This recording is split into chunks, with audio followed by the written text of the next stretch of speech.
So we do have captions, and they're in English and in Spanish, as the information sent out said. To get the Spanish captions, there is a link in the chat box, and we also you can get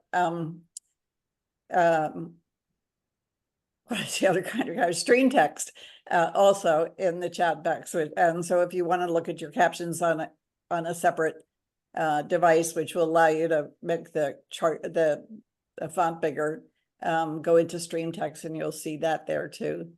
And then if you will just remember to mute yourself when you ask a question, and I'm going to ask everybody to hold their questions until after Dr. Chern speaks. The order is going to be Kiana and then Dr. Chern. So if you would wait, then you could ask questions of whoever. To ask your questions, I think everybody here is familiar with this. You go on reactions and click on the little hand thing, and I will see that on the top of my screen, and I'll call on you. I want to say all of you are here. You're all familiar faces practically, and you probably know this is the last meeting of our 2023-24 season. We are working on next year's program schedules, which we hope to be able to post on our website before too long. The website, for anybody who doesn't know, is hearinglossnyc.org, and our chapter meeting schedule is posted under programs. It's also where you can go to see captioned recordings of previous programs. That's why we're recording this. Our first chapter meeting this year will be on Tuesday, September 17th. We'll be meeting again on the third Tuesday of the month. And we will be, for that meeting, on Zoom, 6 p.m. We do hope to have one or more chapter meetings in a hybrid format next year, which means that there will be some people in person and some on Zoom. We're working on finding a location for the in-person meeting. Goodbye, David. Oh, no, sorry. That was me quietly applauding the in-person. Sorry. Sorry, I wasn't reading sign language. Yeah, okay. Anyway, we do hope to be able to advance to at least a hybrid format. We have a lot of attendees from outside of the New York area, and we want to still be able to give you access. But before our first chapter meeting is Walk for Hearing, which is on Sunday, September 15th at Riverside Park. The walk, for those of you who've been to it, know it's not only it's a really wonderful, joyful event filled with families and with teams from all over the New York metropolitan area. All of the major hearing centers also have a table. We can get information from them. And if you're in the area, it starts around, it sort of starts from 9, 10, 11. It's pretty informal. But it's a major fundraiser for the chapter and also for the national organization, which really does a lot of work for all of us that we aren't able to do on a chapter level. So please if you can, join our team if you would like. We'll be sending out we're trying not to send out too many. We'll be sending out some notices about the Walk for Hearing. And finally, before I start, I want to ask you, everybody, to speak slowly, something that I myself need to be reminded of. So I'm going to start by introducing Albert B. Chen, for whom this award is named, and whose generous donations make it possible for our annual student scholarship. This is the fourth year we've done this. We've gotten more and more applications every year, and it's something that is really gratifying to do. Kiana this year was a wonderful candidate. I'll talk about her in a few minutes. But Al, do you want to say anything?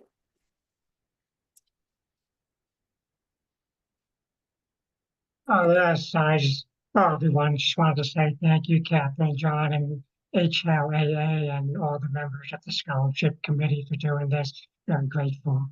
And want to say congratulations to Kiana. Catherine should be speaking about you, but also I'm very excited for you and what you've accomplished and what you're going to accomplish. So thank you everyone for participating. So our winner is Kiana Clercin. Am I pronouncing your first and last name correctly?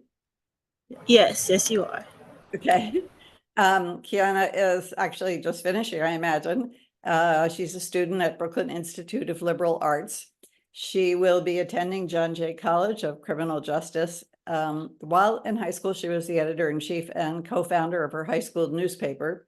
And she also helped to establish a support group for her fellow students with hearing loss. Her essay and recommendations made very clear that she will fulfill the mission of this scholarship, which is to share with others information and education about hearing loss. The name of the scholarship is Public Service on behalf of people with hearing loss, and she has already performed a lot of public service. So thank you, Kiana, and congratulations. And if you would like to say a few words, just mute yourself and you go ahead. Thank you, Ms. Catherine, for introducing me. I want to say thank you to everyone for allowing me to be here today. I did prepare a little something just to read really quick. So, yes. Hello, good evening, everyone. First off, thank you to the Board of Members of Hearing Loss Association of America's NYC chapter for choosing me as the winner of this year's Albert B. Chen Scholarship Award. This money will go towards my tuition at John Jay College of Criminal Justice, where I will begin my post-secondary education this fall. When I read the scholarship essay prompt, how I would improve accessibility for those with hearing loss, the first thing, or in this case, the first people that came to mind were children. As stated in my essay, I want to help kids with hearing loss by helping them get tested by collaborating with deaf and hard of hearing services and audiology students.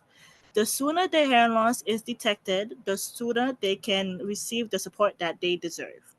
Then having an orientation. But one of the main things I want to focus on today is a child's self-esteem. 2 weeks ago, I attended a field day hosted by Deaf and Hard of Hearing Education Services in Brooklyn. While helping clean up, I joined a conversation with my hearing teacher and a mom about her son's struggles with his identity as a person with hearing loss. That he will constantly talk down about himself and have a lot of self-doubt.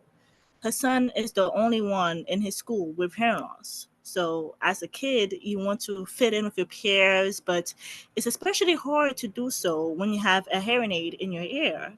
Now, I know from personal experience that most kids look at you differently, think you're a weirdo, or ask if you're deaf, or they don't believe that you have hearing loss because you behave normally. But just like me, this little boy does have hearing loss, which I know can be very lonely. And it can also be very isolated, not having anyone to relate to about your equipment troubles and how excessive chatter from classmates can be distracting when it's amplified throughout your hearing aid. This is why I think it's important for kids with hearing loss to attend monthly meetings with kids their age who have hearing loss. Excuse me. Yes. Back in 2020, I talked to my hearing teacher, Miss Noemi, about how I always wanted to speak with someone who has hearing loss. Growing up to talk to with no one about my hearing loss except the adults around me have felt very lonesome, and I crave connection during a time of isolation. Miss Naomi told me that there's a girl who she would love me to meet because she thought we shared similar experiences with our hearing loss. Once permission slips were signed, a Google Meet happened, and I became good friends with Talissa. Meeting Talissa helped me feel more confident about myself. And it was a lot of fun talking to someone who went through the same struggles that I had been through. The same can be done for kids who struggle developing meaningful connections because of stigma surrounding their hearing loss. By putting them in a support group with kids their age, not only can they communicate the struggles that they have with hearing loss, but they can develop more self-confidence in themselves and have lifelong friendships. So many kids are struggling with self-esteem because wearing a hearing aid puts the chances of fitting right in outside the door. The minute someone comments about it, they feel ashamed, embarrassed, and most of all, they feel like something is wrong with them. But there is nothing wrong with them. It's not their fault that they have hearing loss. This was a lesson that was years in the making for me to learn. I had to learn that once that basically, my hearing loss was just a part of me, not my entire identity. And once I started embracing who I was entirely, I started changing stuff around me. I was a part of my school newspaper as the editor-in-chief. I wrote numerous editorials during my time, hosted bake sales and movie nights as fundraisers for my club and to help with breast cancer awareness. As I stepped down from my role in editor-in-chief and passed it along to two juniors, I empathized to my freshman group to go out and create friendships with different scholars because this is something I wish I had done before I became a senior. This is something I also regretted a bit as I think back about my time as my 4 years of high school slowly comes to an end. But something I never did really regret was wearing my hearing aid. I would make it known if something was wrong with my hearing aid or if my microphone was malfunctioning. Advocating for myself for my hearing loss made my peers respect that side of me even more. Not because of me proudly wearing my hearing aid every day, but because no matter what happened, I would tell the story of my hearing loss with a smile on my face. Even though wearing my hearing aid could be very annoying some days and my classmates' chatter would drive me insane, I always liked having my hearing aid on me. Without it, I'm always like, huh? Who? What? So, yes, it will be sad to say goodbye to my school hearing aid, but I am in the process of getting used to my personal Bluetooth hearing aids. As I get older, I look forward to using my time at John Jay to make a positive impact with my community, including kids who have hearing loss. So once again, thank you for choosing me as the winner as the Albert B. Chen Scholarship, and thanks to Mr. Chen for his generous donation. May you all have a very good evening. Thank you so much, Kiana. That was really inspiring. And I know you're going to go on working in this area at John Jay too. You said that in your essay. I also would like to invite you to be part of the walk, maybe to form your own team and, figure out what you'd like to support. And you would also meet a lot of other people with hearing loss, young and old, because a lot of families come to the event. So I'll email you about that. And thank you so much and congratulations. And thank you for that wonderful acceptance talk. It was much appreciated. So now I'm going to move on to Dr. Alexander Chern. He's a fellow in otology, neurotology, and skull-based surgery at Johns Hopkins. He completed his residency at Columbia and Weill Cornell at New York Hospital, where he conducted research on music perception and hearing loss. And I think some of the people here actually participated in that study. I'm not really going to tell you about Dr. Chern's educational journey because I looked ahead at his slides and he's going to tell you all about that, and he'll be much more eloquent about it than I could be, but it's a great story. So please hold your questions until after Dr. Chern has finished speaking, and over to you. Thanks, Catherine. Let me share my screens. Can you all see my slides? Yes. Okay. If at any point I start talking too quickly, please let me know. I tend to do that sometimes. Or if there are any issues, just let me know. So first off, thank you, John, and thank you, Catherine, for inviting me to give this talk. It really means a lot to me, and I'm really happy to share my story with all of you. And Kiana, congratulations to you and all of your success. And I'm really excited to hear you know, what you're going to do with your career at John Jay and beyond. So congratulations Thank again. you.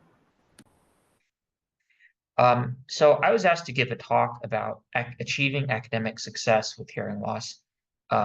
So again, like Catherine said, my name is Alex Chern. I'm a fellow in otology, neurotology, and skull-based surgery. So that means I do ear surgery and I do skull-based surgery. And I'm currently at Johns Hopkins University in Baltimore to do that. This is my Twitter handle, I guess now called X. And this is my email if you guys have any further questions. So I have no conflicts of interest, and just as a disclosure, all of these opinions are my own and they don't reflect anything, any of the views or opinions of my employer, which is Johns Hopkins. I'll start with a little bit about me. So I grew up in Jacksonville, Florida. So this is a picture of Jacksonville Beach. I lived about 20 minutes from the beach. It was a very pleasant place to grow up. The largest city, or one of the largest cities in the United States in terms of land area. We had a great supermarket called Publix, which I don't know if any of you guys have been in the South, but it's a very popular and famous and great supermarket. There was also Waffle House was very prevalent in my hometown. Waffle House is also a very fantastic institution where you can get late night food. Wait, Alex, I'm sorry. We've lost the Yes. captain, so I'm not sure that everybody is able to follow this, or other They seem people to be getting back, captions. Catherine. They No? seem to be back now. Okay, all right. Sorry to interrupt you, but I didn't want everybody to miss everything you were saying. So Oh, no worries. So just to clarify, the captions are up. they are on now, yes. Thank you. Okay, all right. No, it's okay. Please let me know if there are any communication mishaps. So just let me know. Oh yeah, so the Jacksonville Jaguars are the hometown football team. They're usually not very good every year, but that's what I grew up with in Jacksonville, Florida. I learned in 2013 that Jacksonville was also voted the most average city in America. If you look at all the metrics of cities, Jacksonville on average is right in the middle. So we're #1 in averageness. Okay, so about my childhood. So that's me. That's my mom. I had a big head. I also had hearing loss from a young age. I had frequent ear infection and I did require many sets of ear tubes, although it's unclear to me whether or not this is actually related to my hearing loss, just because there are many kids who get ear tubes. But I did have hearing loss from a young age, and that was noticeable by my mom when I was struggling to hear when I was a kid and also in school. So I received my first pair of hearing aids at age 7. So throughout elementary school, middle school, and high school, I did pretty well in school. I was fairly successful. I had the great fortune to have very supportive teachers and mentors who were very aware of my hearing loss, and they were always providing me accommodations, giving me preferential seating in the front and making sure I could hear. I'm always very appreciative of that. I also grew up playing the violin. The violin was a big part of my life as a child. This is me, I think, in high school, playing in the Jacksonville Symphony Youth Orchestra. That's me right there. Now, right before I graduated high school, I actually stopped wearing hearing aids. I accidentally stepped on one of my hearing aids inadvertently, and I got a new hearing aid on that side, and I decided I didn't really like it. And I also decided, you know what? I don't think I need hearing aids. I just stopped wearing them altogether. I think part of me was just being a dumb adolescent. And I was also at the time, similar to, I'm sure many of us on this call, very self-conscious of my hearing aids at the time. So in college, I had the good fortune to attend Yale College, which is in New Haven, Connecticut, small school in New Haven, Connecticut. I graduated actually with a degree in molecular biophysics and biochemistry.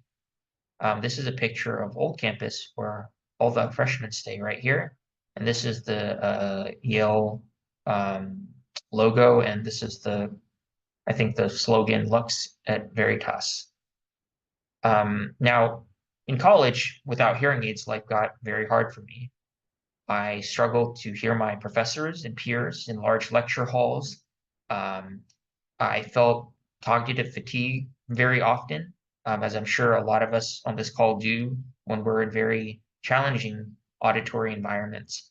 And this was me in a place where there were quite a few smart people, and I had to try and survive through that and do well in school without hearing aids because I refused to hear them. At the time, I concealed my hearing loss from others. I did not ask for any accommodations. Nobody knew. I was afraid that I would be treated differently or negatively. I'm sure this is something that many of us have experienced, and I experienced it too as a young person, going through college. In college, I also continued my violin studies. So this is a picture of the Yale School of Music here. It's a very beautiful building. At Yale, you can actually audition at the Yale School of Music, which is actually normally for graduate students, but undergraduate students can audition as well. And then if one of the faculty picks you as a student, you can study with them and take lessons for credit for all 4 years. So I had a great fortune of studying with Kyung-Yu, who's awesome, at the Yale School of Music. I also had the great fortune to play in the Yale Symphony Orchestra. This is a flyer of us playing a concert in April of 2011 at Woolsey Hall, which is this place right here. That's the concert hall we play in. And it was a very fantastic experience. We got to play in Carnegie Hall. We went on tour in Turkey. It was really great. So after taking 2 gap years of research between college and medical school, I attended Vanderbilt in Nashville, Tennessee for medical school. Now, during this time, I also experienced the same struggles going through medical school without hearing aids. Again, I didn't think I needed them, and then I did not disclose my hearing loss, which was really silly in retrospect. Unrelated, in the 3rd year of medical school, I actually got hit by a car and I was hospitalized for 1 month. I was just walking in a crosswalk. This is actually that very crosswalk. The school did a piece on me after I recovered, but I was walking along this crosswalk after going home from the gym one day, and a car going 50 miles per hour hit me, and I flew up in the air, and I busted through the windshield. So I was hospitalized for that for a month.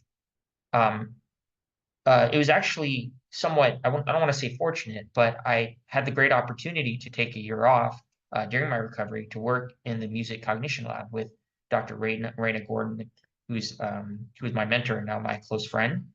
I also had a chance to rediscover my love for music. At this point in time, during my 3rd, 4th year of medical school, I hadn't touched my violin for several years.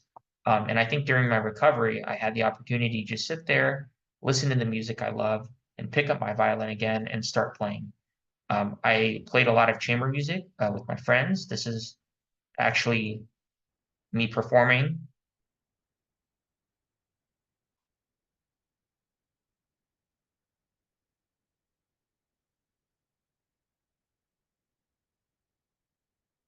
Not sure if you guys heard that, but in any case, that was a clip of me performing with my friend. And during this time, I decided I wanted to pursue residency training in otolaryngology-head neck surgery. So that's another fake Latin word for ENT surgery, ear, nose, throat surgery, which is a very competitive field to get into. And I felt like, given my background and my interest in hearing and hearing loss and music, I thought it was the perfect fit for me. The other thing that really changed my life during this time was I started wearing hearing aids again after going most of my adult life without hearing aids. I had the great fortune of talking to Rob Labadie. He was one of my mentors and a ear surgeon, and he happened to glance at my audiogram and he said, you would really benefit from hearing aids. And I thought it was about time to start again. So at his encouragement, I started using them again. So I started my residency training in 2018 in ENT at NY Presbyterian Hospital. This is a bi-campus program. So half the year we're at Columbia in Washington Heights, and the other half of the year we're at Weill Cornell, which is in the Upper East Side, as you all may know. And hearing aids really, really, really changed my life. I could not believe how easy life was, how much easier it became after wearing hearing aids, and it completely changed my life. And it was one of the best decisions I've ever made in my life, for sure. And it just made me feel really silly, having gone most of my adult life without amplification. I met a lot of outstanding mentors, many of whom you may have seen you as their physicians, as your hearing doctor. I was able to do research in age-related hearing loss and cognition with Justin Golub, who's, I believe, has spoken for this group before, as well as hearing loss and music appreciation with Anil Lalwani. This is a picture of me and some of the people I worked with. This is Anna Kim right here. This is Dr. Larry Lustig. He was my chair at Columbia. This is Justin Golub. That's me. This is Michael Denham, who I wrote actually a lot of lay people pieces, educating people about hearing loss for the public. This is me and Dr. Golub in the operating room. That's me holding up my favorite instrument. It's called the Rosen needle. It looks like a curved needle. And that's me with Dr. Lalwani at a poster session at a national meeting. When I was in residency training, I also wanted to really do some outreach pertaining to hearing loss. So I actually enrolled in the Columbia University Studio Lab Narrative Medicine Journalism Workshop. And that was a great workshop where people across the entire Columbia medical system had, we could apply and join in these workshops where we would critique each other's writing and get a lot of feedback. And it was a really great experience. And during my time as a resident physician, I wrote a lot of articles educating the public about hearing loss. So for example, this is one I wrote with Michael Denham. He was a Columbia medical student. He's actually now about to start his ENT residency at Medical University of South Carolina. This piece was about how Marvel was targeting hearing loss in their new Hawkeye series, because their main character, highlighted here, his name is Clint Barton, actually has hearing loss in the show. We wrote something in the New York Daily News about how this is right after the pandemic, about how live music is back and you should bring your earplugs, in the same way that right after the COVID pandemic, in addition to bringing our keys and our wallet when we left to leave the house, people would bring their masks. So we said, well, you're gonna listen to live music, you should bring your earplugs, because we should protect our hearing from a public health standpoint. We also wrote another piece aimed in New Orleans. This was the major news media outlet in New Orleans, about how in Mardi Gras you got to take care of those ears because it gets really loud. And this is a piece I wrote with Zina Jawadi, who's actually on the national board for the HLAA. She just finished medical school at UCLA, University of California in Los Angeles, about how hospitals are unnecessarily noisy and they don't really have to be. There are a lot of unnecessary alarms and whatnot that can actually harm the well-being of staff and patients. And finally, here's another article that we wrote a few years ago that finally came out, along with Stephen McInturf, who's a scientist at Stanford, about how basically all telehealth should offer closed captioning. And this was recently published a few weeks ago at Stat News. So currently, like I said, I'm a fellow in otology, neurotology, so that's ear and skull-based surgery at Johns Hopkins University. And I do research in hearing loss, music perception, as well as cognition. These are some photos from my fellowship. This is me and my co-fellows here in different subspecialties. This is me and my co-fellow in neurotology. She's a year ahead of me. Her name is Jenny Chen. And this is me with Jenny and also my fellowship director, who's back here. His name is Dr. John Carey. I realize the pointer isn't working. There we go. Oh, there we go, finally. So this is me, and this is Dr. Carey here. This is Jenny Chen. These are some visiting otolaryngologists from Norway, from a city called Bergen, which I learned is the rainiest city in the world. So I'm going to shift gears a little bit and talk about some of the lessons I've learned achieving academic or some level of academic success with hearing loss. I hope you all can get something from that. I know a lot of you are far ahead in your lives and careers compared to me, but I think this is something that I feel like is some of these tips are applicable to really anyone in any kind of environment, not just academic success. So I hope this is useful for everybody. So just taking a step back in general, this is just generally speaking.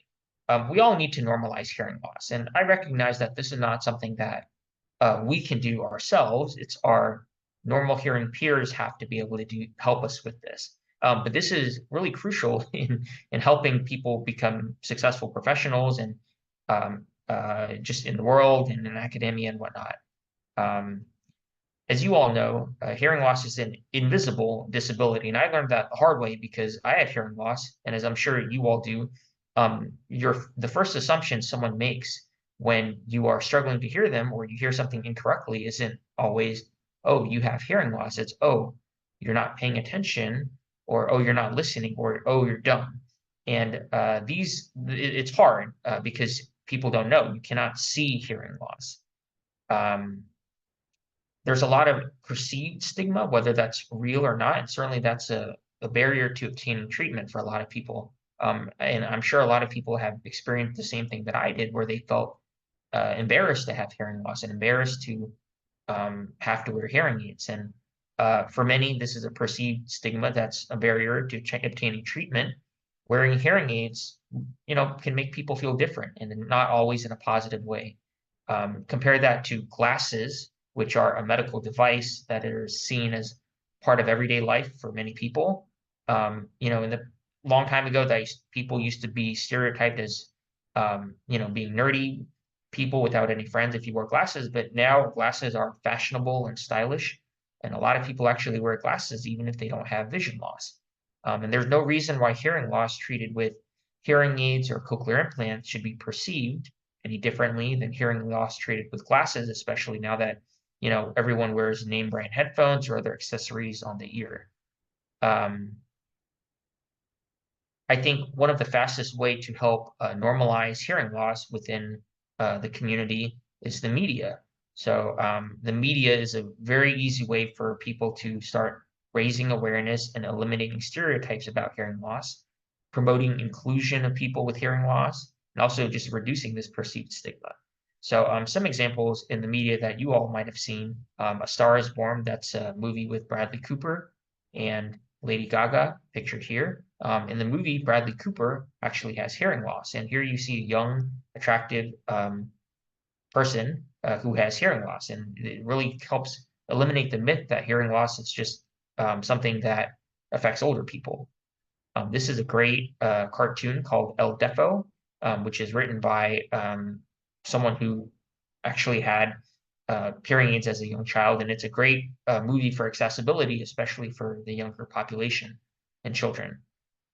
This is a scene from the most recent Toy Story 4, where one of the characters enters a kindergarten class, and the first thing I noticed was there was a child with a bright green external processor for a cochlear implant here. And it's very normal. They don't make a big deal about it, and it's a very normal thing. So I think having the media help us with this is a very cost-effective way to help normalize and also reduce stigma around hearing loss. Another thing that I learned was that it's really important to find a community and a network of people who have the same experiences as you, similar to the community that we are kind of taking part of today. Growing up, I knew very few deaf or hard of hearing people, and I certainly didn't know any people in academia that had this same condition. When I matched in my fellowship, I met someone named Dr. Tilak Ratanather, who's a professor of biomedical engineering at Johns Hopkins. I have no idea how he learned who I was or knew that I had hearing loss, but he emailed me the day after I matched to my fellowship, giving me his support, saying that, we're here for you. I'd love for you to meet this community of people with hearing loss, and also, for you to share your experiences. And I was introduced to a community of deaf and hard of hearing individuals in STEM, which is an acronym for science, technology, engineering, mathematics, and medicine. And it really taught me the importance of seeking out community. This is a picture of him receiving the Presidential Award for Excellence in Science, Mathematics, and Engineering Mentoring from President Obama, who's standing right here. Similarly, I think as a young person growing up through professional life or trying to obtain success, whether academic or whatnot, I think it's important to seek peer mentorship. So peer mentorship is not necessarily like traditional mentoring where a senior colleague mentors a junior colleague in a similar position. It's kind of a more top-down thing. Peer mentorship is kind of more of a formal or informal mentoring amongst individuals who may be professional equals or have different jobs, but share a very similar experience, and in this case, hearing loss. And it can be certainly, people have shown that it's a very valuable tool for underrepresented communities and individuals with disabilities, such as those with hearing loss. And there are studies that also show that informal interaction between marginalized peers, so for example, individuals with hearing loss, has been shown to promote academic and social growth in higher education settings. So I'm going to give some examples of some of these groups just within the academic world. So there's the HIARO, which stands for Hearing Impaired Association for Research in Otolaryngology. This is an informal group of ARO, which is it's a meeting that happens every year called Association for Research in Otolaryngology, as well as this group is comprised of members with hearing loss who attend this meeting. And it's great. It promotes accessibility services at the yearly meeting, so closed captioning, things like that. It also hosts a mentoring event. It also hosts social events as well for individuals who are part of this group. So I think it's a really great thing for a lot of scientists who have hearing loss to get together. There's also something called the STEM Here Initiative, which is through Johns Hopkins. It was established by TLAC and his colleague, or my colleague, Amanda Lauer, who's a PhD neuroscientist at Johns Hopkins. And what it does is, so this is Amanda, and this is TLAC. It provides a summer research experience for students with hearing loss to engage in auditory research. And it's a really great opportunity. It provides students with important tools for career development, including mentorship with individuals with hearing loss who are further ahead in their career. It provides networking opportunities, and it definitely provides research experience, in this case, in auditory research. This is a great quote from a paper called Navigating a Research Career with a Disability. The first author is Kelsey Onville, who's a postdoc at NYU, I believe. And I really like this quote. And it says, "Have the courage to be open and transparent. You never know what community you might discover." So that's a lesson that I really take to heart, because I was ashamed and I was fearful of my hearing loss, and I didn't want to tell anybody about it for many years. And I found that after I was okay with it and settled and disclosed it, I got to meet a lot of wonderful people and a wonderful community and people that really have helped me a lot. So, I would encourage all of you, if you have not already, to really be open about that. And I think, like this quote says, you never know what community you might discover. Another thing I learned as well, and you all probably experienced this, like I said, hearing loss is an invisible disability, and institutions ideally should provide equal access, whether you're at a movie theater, you're at a clinic visit, you're at a conference or whatnot. But in reality, this is not something that is always provided. In hindsight, I would have probably benefited from captioning for videos, transcription services, preferential seating, etc. in college, but I never asked. If you don't ask, you can't get it. And Section 504 of the Rehabilitation Act says all federal entities, for example, must make accommodations for equal access. And as you all may know, broadcasters, cable companies, satellite television providers are also supposed to provide closed captioning. So a lot of these resources are there for us, but unfortunately, they're not just readily available. You have to ask for them. So I learned the hard way that we really have to advocate for ourselves. I wanted to talk a little bit about how my career trajectory was also influenced by my personal experiences. So I really do feel that my personal challenges and experiences with hearing loss have led me to pursue a career as an ear and skull-based surgeon and researcher with my research interests of hearing loss, music perception, and cognition. This is from my shared experiences, both as a person with hearing loss, with hearing aids, and as a violinist myself. I really do feel that my academic journey has really been empowering. I really learned how to embrace my hearing loss, and I started to see value in my unique experience as someone with hearing loss.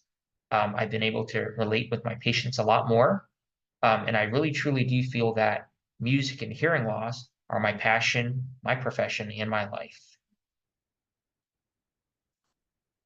I think we should all make sure that, just because we have hearing loss doesn't mean that we're not valuable in a certain way. So one of the papers that I'll provide later on states, disability is an important and often overlooked component of diversity. So a lot of people, when they think diversity, they think maybe cultural diversity or ethnic diversity, gender diversity, but I think disability in itself is also a form of diversity. And I feel that my hearing loss has made me a more creative, a more resilient, and a more resourceful person as a surgeon, as a researcher, and just as a human being in daily life. And I'm sure you all having to live life with hearing loss in a very abled world, you have had a similar experiencing too, just to make things work for you. Hearing loss gives us certainly a very unique perspective on the world that I think is valuable for everybody. I'm going to talk a little bit and switch gears just about my current research, since this ties into some of my personal experiences. So as I mentioned before, my prior work has been in music perception and appreciation in hearing aid users and also cochlear implant users. And I've also done a lot of work examining the relationship between age-related hearing loss with cognitive decline and dementia. Currently, one of my projects is looking at the intersection of all of these things: hearing, music engagement, and cognition. And we're taking an epidemiologic approach using novel analyses of prior existing large data sets to examine the interaction amongst all of these variables. And we're also doing an interesting pilot study of musicians and non-musicians looking at their music engagement, cognition, and hearing. And these are some of my collaborators. This is Renée Gordon, who runs the Music Cognition Lab at Vanderbilt. And this is Nick Reed, who's at Johns Hopkins. Nick Reed works with Frank Lin, who his group published a very famous trial called the ACHIEVE trial that was recently published. It was a randomized control looking at a healthy aging intervention compared to a hearing intervention, which includes hearing aids, and whether or not that was protective against cognitive decline. We've been very fortunate to be awarded the inaugural Renée Fleming NeuroArts Investigator Awards from the NeuroArts Blueprint. For those of you who don't know, Renée Fleming is a very famous opera singer. She's a very wonderful person too. Some of the other work that I'm doing includes looking at music enjoyment patient-reported outcomes. So a lot of the, you all have probably done, some of you have probably partaken in some of my studies, and a lot of the music variables that exist today in the tests are very focused on perceptual elements, so things like pitch, rhythm, melody, and stuff like that. But I think there's more to enjoying music besides those things and sound quality and whatnot. There's certainly a social element, an emotional element, and other things. So one of the things I'm currently trying to do is taking a qualitative approach and really exploring what the different domains of music enjoyment for individuals with hearing loss are. So in this study, we're doing individual and focus group interviews as part of it. And then the other part is we're going to kind of collate all of those interviews and really categorize what the different domains of music enjoyment are, and really come up with different items with them to create a profile music enjoyment patient recorded outcome instrument. So again, we've been fortunate to receive some funding for this from the American Neurotology Society and the American Academy of Otolaryngology-Head Neck Surgery.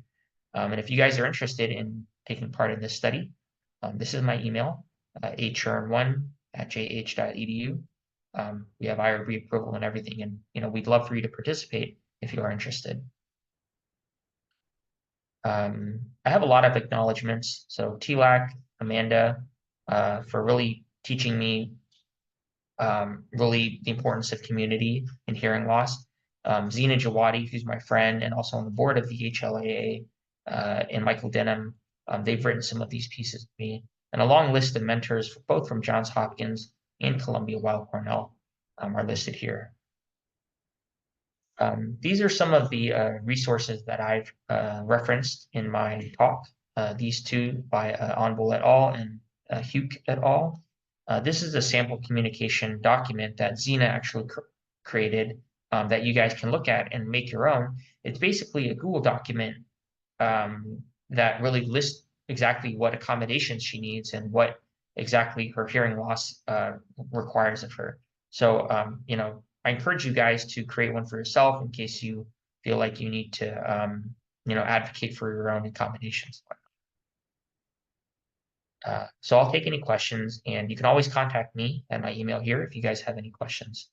And thank you all for letting me speak today. Alex, if you could take off the PowerPoint, it's easier for us if we can actually see you. Well, we can see you, but it's easier if we can see you larger. Right, this better? Okay, yeah, thank you. So to ask a question, go to reactions, click on that, and you'll see raise hand right at the bottom. So if anyone has questions, do that. And while everybody's thinking about their questions, somebody reminded me in the chat that we have with us Christopher Woodfill, who's the director of the, I can't quite get it on my screen. Christopher Woodfill, do you want to just say something about your work? I know you're with the New York State affiliation of deaf and hard of hearing. No, are you still? I'm not sure. You still. Oh yeah, there you are. Okay. Yep, yeah. This is the interpreter. Can you hear me? My interpreter is here. Rachel. Hello, everybody. And I'm just going to repeat the question for Chris. Okay. Okay. Actually, I don't have a question for Chris. I just wanted to say. Chris. Oh, well, I'm sorry, Chris. I just said if you wanted to introduce yourself, and Chris is saying yes. Hello, everyone. This is Chris Woodfill here. In American Sign Language, we sign CW. That's his sign name on his chest. He is saying I'm the executive director of the New York State Deaf, Blind, and Hard of Hearing office, which is in the capital, Albany, New York. And Rachel, who is interpreting for me and speaking for me, is a staff interpreter in our office as well. She is my administrative assistant and my advocate for language access, all the above. And I decided to ask Rachel not to interpret for me tonight because I wanted to experience what you all experience in your meetings with captioning, fully relying on CART and captionings. And I also wanted to compare that to the auto-generated captioning. So I wanted to put myself in your shoes this evening to experience that. I learned a lot just from that experience tonight and from your presentation. So thank you for having me. Okay, thank you. The captions you're seeing are generated by probably the best captioner in the world, I'm sure, Lauren Schechter of Total Caption. We use her as often as possible. They're not ASR captions, as you probably realized. But thank you so much for coming, and I'm really glad you were able to see a little bit from our perspective of how we get along in these meetings. But, John, would you like to start with a question? Yeah, not really a question, more of a comment. First of all, I'd like to thank Alex for a terrific presentation, and congratulations on all your accomplishments and returning to the violin. The one comment I would like to make, and it's really reinforcing some of the things that you said, has to do with advocating for yourself. But you can't advocate for yourself if you haven't, come out of the closet that you have a hearing loss. When you were younger, I don't think it would have been possible for you to ask for the various accommodations that would have made your, academic career easier, because you hadn't acknowledged that, at least publicly, had not acknowledged that you had a hearing loss. And that's at HLAA, one of our big, the things we preach is to advocate for yourself. So anyway, that's all. But thanks again for a terrific presentation. Thanks, John. John, did you mean for Alex to actually say what some of the accommodations, what accommodations might have benefited him more? Or did I hear the question? I didn't. It was not asking a question, but he certainly can comment on the kind of accommodations that might have helped him. Alex, do you want to comment? Yeah. Certainly I think looking back on it, number one, the first step would have been to use hearing aids, which certainly would have helped. But I think, things like closed captioning, transcripts, preferential seating, making sure I had a good seat in the front of the lecture hall and whatnot. All of these certainly would have, are things that I would have benefited from, even as, a young person with hearing loss. And I think the funny thing about closed captioning is that I believe maybe a few decades ago, closed captioning, there was a big push for there to be closed captioning by people with hearing loss. But in fact, the people that use closed captioning the most are actually normal hearing individuals. And anyone in any type of challenging auditory environment can benefit from visual cues like closed captioning, not just individuals with hearing loss. So I think that's certainly something that helps everyone, and it's not just someone with hearing loss that can benefit from that. Ruth? Thank you for an excellent presentation. I'm curious, are you wearing hearing aids or do you have cochlear implants? I can't tell. Oh, I have hearing aids that are in the canal right now. These are just my headphones. They're the I think they're called Shocks, SHOKZ. They just kind of go here, so it's a little bit of bone conduction, but it's also a little bit of air conduction as well. And they have great qualities and they're easy to put on. But I wear hearing aids. You just can't really see them on the screen right now. Thank you. I have a question. I'd love to know what you remember about the discussion that the person had with you that made you realize that you would really benefit from hearing aids. You must have been told that, 100 times before. What was it in particular that that person expressed? Maybe. That's a good question. I went, in addition to not wearing my hearing aids for a long time, I hadn't seen an otolaryngologist in a while. And this was someone who I really trusted, who was in the specialty that I wanted to be in. And I was actually at that point, about to start my training in ENT surgery as well. So I really started to understand my own condition a lot better. And I think that, and just getting more maturity and just really getting an honest statement from someone who said, you can really benefit from hearing aids, and I really think you should start using them before you start your surgical training. I think I had just matured enough at that same point and learned enough to be able to make that decision. It was in the right place at the right time. Exactly. Kiana, is there anything you'd like to ask Alex? I'm sorry, I'm putting you on the spot, but if you do have a thought, and you're muted, so unmute yourself.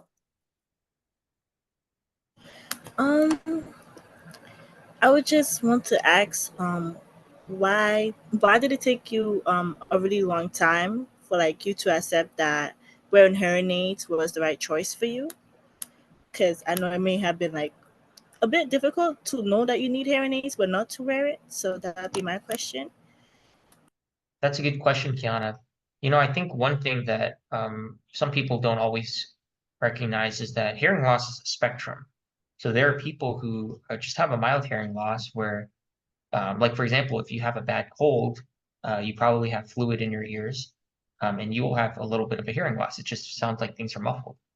Other people, they're hearing aid users, but they're essentially borderline cochlear implant candidates, so they have really profound hearing loss. So I felt my own hearing loss, I think at the time fell somewhere in the spectrum such that I could function in daily life, I can function in social settings, but I really struggled a little bit. Like I was catching maybe like 70–80% of what was being said, and I felt that I could kind of like accommodate for the rest. It wasn't like I got nothing, but I didn't get everything. So I think just being at that level of hearing loss where I had hearing loss, but it wasn't so bad that I was completely out of the loop, made it, that's why it took so long for me to seek for help. Alex, were there any accommodations in your secondary schools before you got to college that you could have asked for? Well, so when I was in middle school, elementary school, middle school, and high school, I used hearing aids, and I did perfectly fine. I did well, very well in school. So to be honest, I just needed hearing aids. That's the with the story. And I'm sure that anybody can benefit from closed captioning, especially in a loud environment in a large lecture hall. But for me, hearing aids was the right choice, and I'm very happy with them, and I've done well with them. That's what I really needed, but it took me a long time to use them You're again. preaching to the choir here. We are all Exactly. I know. Tony, you're muted. Okay, first I want to say congratulations to Kiana, and terrific that you're going to John Jay. And Alex, a wonderful presentation. My question to you, Alex, is HLAA has a communication access in healthcare program. And what we do is advocate for our patients to have the accommodations they need to communicate effectively. And as a matter of fact, Nick Reed is one of our advisors. So I'm curious to know, because you're probably much more aware than many of the providers and staff people in hospitals, have you seen accommodations being provided to people who need them? And our hospital staff, making sure that their patients can hear them? I mean, the ADA says we have to ask for accommodations, but I think it should be up to the hospital to ask patients if they need accommodations. But have you just noticed anything, what the climate is for accessibility in medical settings? Tony, that's a great question. I can't speak for all institutions, but I will say that just anecdotally from what I have observed myself as someone, for example, where I work currently in Johns Hopkins, I have seen accommodations in the sense that, for example, if someone is hard of hearing, there's a sign outside indicating that, saying, exactly what they need, maybe their hearing aids aren't in, or if they need to use a tablet to communicate. And when I communicate with them, certainly I will use them because I'm aware of that. But I think it's also very helpful for them as well. So I have seen that. I think certainly we can all do that more. For example, in the telehealth, telemedicine realm, making sure that everyone, I think all telehealth should be automatically closed captioning. And I don't think that's a HIPAA violation or anything like that at all, because a lot of the streaming services, they're all HIPAA compliant and whatnot. I think that's what a lot of hospitals claim that the problem is.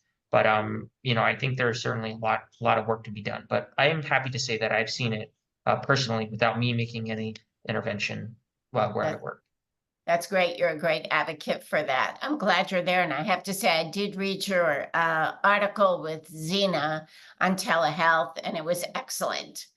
There's also an FCC order that says that by September 3rd, 2024, that all telehealth platforms have to have the capacity to accommodate people with disabilities.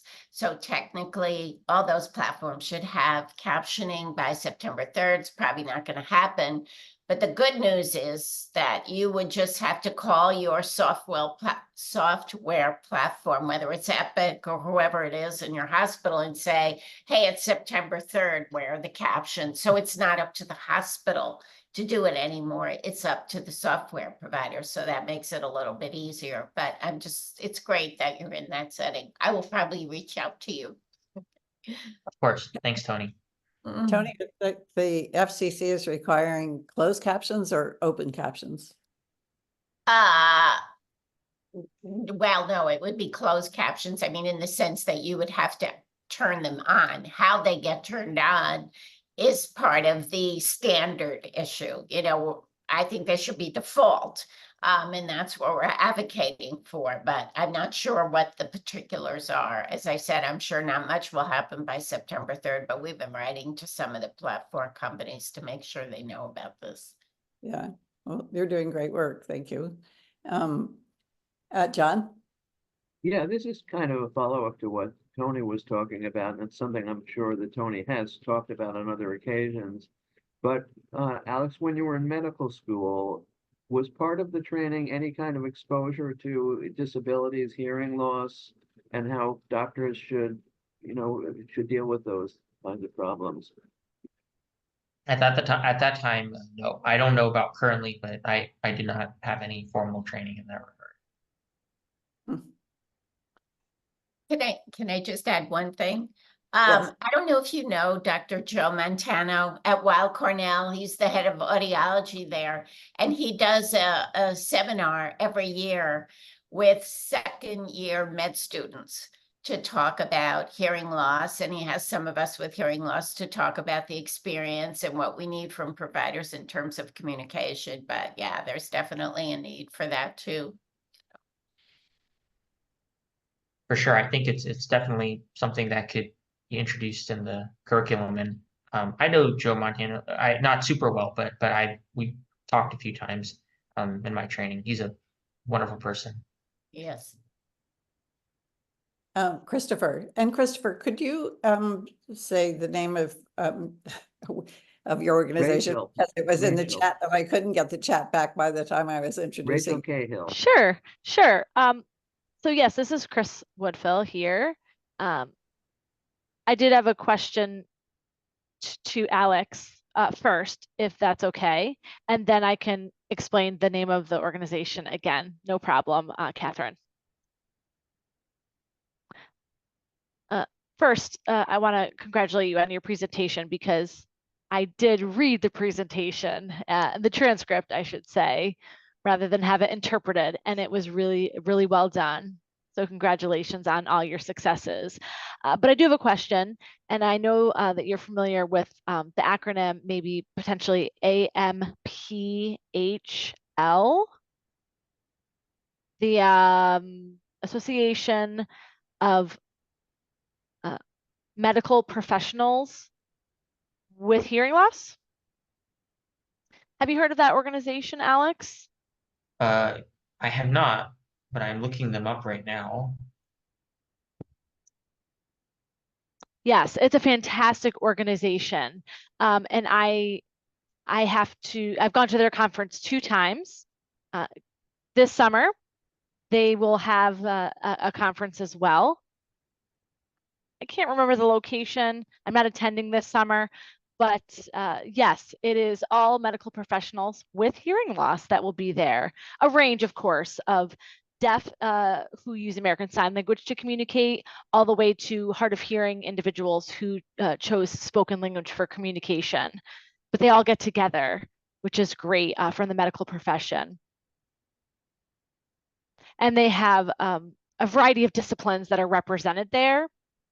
So maybe you should consider joining that organization. I think maybe you would have your own group of ENT and otolaryngologists who would participate there to represent, your field, but it's a large organization of medical providers. So that was just one of my comments. Did you look it up? Did you see it? Did you find it, Alex? I did find it. Christopher, thank you for sharing that. It looks like a great organization, so I'll definitely look into it. Create my own group of otolaryngology folks in this group. That's great. That's great.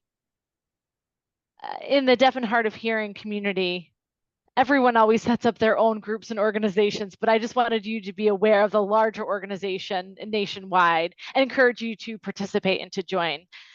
So that's great. And then John, you want me to explain my office or just to say the name of the office? I didn't want to take any of Alex's time away, but again, we're from the New York State Deaf, for the New York State Deaf, Deafblind, and Hard of Hearing office. Our office is in the executive chamber, Governor Hochul's office. So our office is directly within the executive chamber. So in Governor Hochul's office, I'll just repeating that to make sure people know here in Albany. We were established specifically to support the deaf, deafblind, and hard of hearing community in New York State. So it is a barrier-free state for people to live and to work in who have hearing loss or hearing and vision loss, to break down these barriers within our own state. I myself identify as deaf-blind. I grew up as a deaf individual, profoundly deaf, culturally deaf person, but then I started to lose my vision. And the hard of hearing community, I guess would say, was more of a community I didn't know as much about, but I am learning a lot more about working with the hard of hearing community and to continue to break down barriers for those with hearing loss as well. And thank you for having me again. I want to say thank you for coming. I'm sure our chapter would be interested in working with you on anything you want to propose. So, are there other questions? Well, I have another question then. I don't want to take up everybody's time, but so Alex, I wonder if just anecdotally in your experience, or maybe this is a question for Rachel or Christopher, physicians with hearing loss, do they tend to go into otolaryngology or not? Do you have any idea, any of you? That's a good, I have some idea anecdotally. I personally know a few people who have hearing loss across the spectrum of hearing loss, who have either gone into my specialty or have tried but then decided to do something else. Just because otolaryngology is such a small field, my suspicion is there are probably a lot more individuals with hearing loss in all the other fields. Just because you have the condition doesn't necessarily mean you want to be the person that treats it. I just happen to be someone who, for me, it felt like it was like I was literally born to do this. And everything just came together. But, not everyone with hearing loss feels that way. And I do know people with hearing loss in other professions as well. But my guess is that the vast majority don't necessarily go into otolaryngology, but a lot of it is also just because it's such a small field to begin with. Christopher or Rachel, do you want to add anything to that?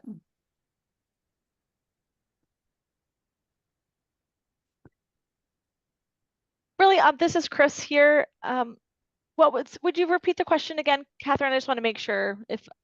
Well, it's a very soft question because there's really no way of answering it. But I was asking Alex if he had any anecdotal experience that physicians with hearing loss, and I guess other medical professions too, tend to go more into otolaryngology, or if there are the group you mentioned, physicians with hearing loss, are they? I would guess they're not primarily in the hearing loss field in their practice. Well, yes, I do understand the question now. I wanted to make sure that I did, but yes, this organization, the Association for Medical Professionals with Hearing Loss, I have met many doctors, or PhDs, MDs, within this group, and there's quite a range in general practice physicians, like family care, primary care. There's people with hearing loss in that profession. There's a psychologist or a psychiatrist as well, who have hearing loss. I've met surgeons. I've met surgeons with hearing loss. Alex is one of them, so now he's on the list as well. But again, there's just a variety of people with hearing loss in the types of medical professions that they choose to go into.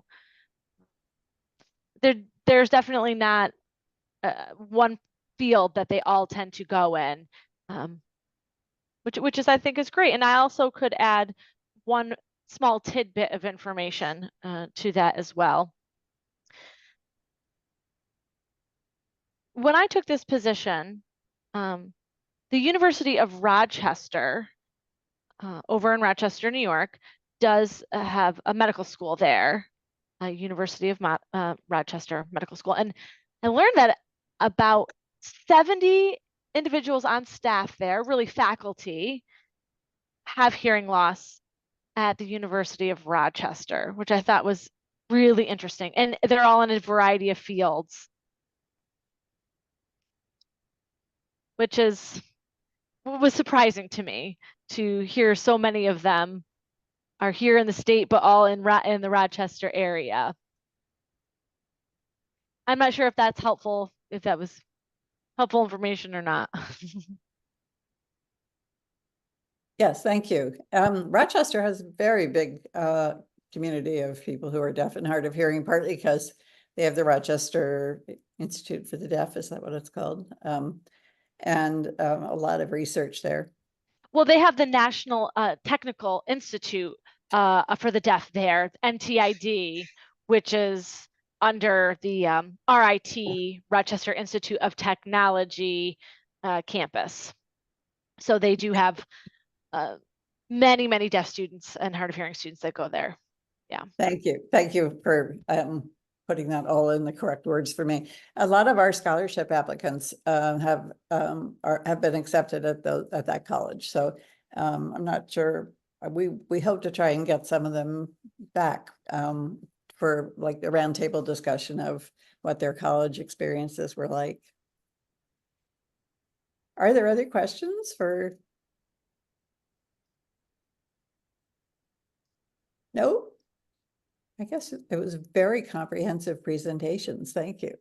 So Kiana, you're not going into medicine, right? You're thinking of going into law? Yeah. Good luck. If nobody has anything else to say, we can just go eat our dinner, and I will hope to see all of you in September 17th. And I think we'll be able to provide the links that were put into the chat. Although somebody has to save the chat in order for that. That's what David usually does that. So let me just do that before we hang up. Unless someone else has already done it.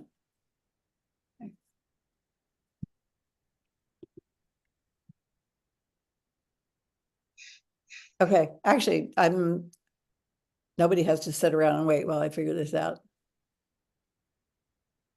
I can do this. I'm still awake, even though. Oh, David. listening in the background during all this. I will go and say that since I'm now out of bed commenting, I have to say I've been listening the whole time, and this has been truly wonderful. Both of you, I've been extremely impressed with these presentations. Perhaps Thank that's why I'm still awake. Oh, maybe. Yeah, they were, this was a terrific meeting. It's wonderful to have people who are starting out in their profession, people who have made it pretty far along with hearing loss. So thank you both. Thank you again to Chen for making this scholarship possible. And thank you. I think there are also some people here, and I'm sorry, I can't find the information in the chat, but from the Board of Education and the Department of Hearing Services, is that right? If so, do you want to identify yourself? Hi. Oh, Good Charmaine. evening. Yeah. Yes, good evening, everyone. I am one of 6 supervisors working with New York City Public Schools Deaf and Hard of Hearing Education Services. And I apologize for missing these informative and wonderful meetings that you have. So I am aware of your organization. I thank you for all you do for those with hearing loss, all you have done and continue to do for our students. And I look forward to partnering with you all and continuing the work that you do. So yes, we have been to the walks in the past, but I feel an even better, stronger connection being here today and knowing more about what your organization offers. And I will share that with my team back at New York City Public Schools. And again, Kiana, congratulations. We know great things will happen for you. We are all proud of you. Thank you, Albert Chen, for this wonderful opportunity provided for the students. Thank you, HLAA, New York chapter. Thank you, Dr. Alexander Chern. Just listening to your story and being part of the school system was so enlightening. I did take some notes, and one of the things that I have written is, wear your hearing aids. You'll need less accommodations in the school system, because we're giving all these supports for students who do not want to wear the hearing assistive technology that will support them. So that was very enlightening. And New York City Public School staff, if you can heart, thank you for all you do for our students and bringing Kiana where she is today. Thank you. I'm sure we all appreciate it. And thank you for speaking up. Bianca, you're just clapping, I think, right? Okay. Yeah, sorry. I'm Kiana's deaf and hard of hearing education service provider. I've had the privilege and pleasure of being her provider for the last 3 years. So it's just been amazing to see her, grow and progress over the last 3 years. I mean, I'll never forget the first day that I met Kiana. She was just, very welcoming, very friendly. Certain kids are shy when you meet them for the first time, for the first session, but she was a 10th grader, and I remember she wore her hearing aid. I didn't have to ask her to put it on. There was no struggle there. She embraced it, and that was new for me because a lot of kids struggle. Like Ms. Charles mentioned, a lot of our kids don't, they just don't want to use it. So I always encourage, I always encourage them to, but it's been such a pleasure. And Kiana's graduation is this Friday, and I'm already preparing tissues. I know I'm going to be, crying and upset to see her go, but it's a bitter, it'll be a bittersweet moment. I'm excited for what's to come for her. So thank you everyone. So Kiana, congratulations on the award and congratulations on graduation. And also, just picking up on what Bianca just said, I'm sure you've served as a role model for other people coming into high school with hearing loss. So I think that's great. And I'm so glad we gave you the award. So anyway, all right. So thank you, everybody. And if you would like to get those links sent to you, if you would just to write to info@hearinglossnyc.org. And I answered that email, so I'll be able to send you the links. So, okay. Thank you, everybody. Have a really nice summer, and it would be great to see you next year on September 17th for our first meeting. And it would also be really great to see you at the Walk for Hearing, and Charmaine, we'll see you there, I'm sure. Kiana, if you're around, it would be great to have you come too. So thank you, everybody. And thank you, Lauren, for the captions. Bye-bye.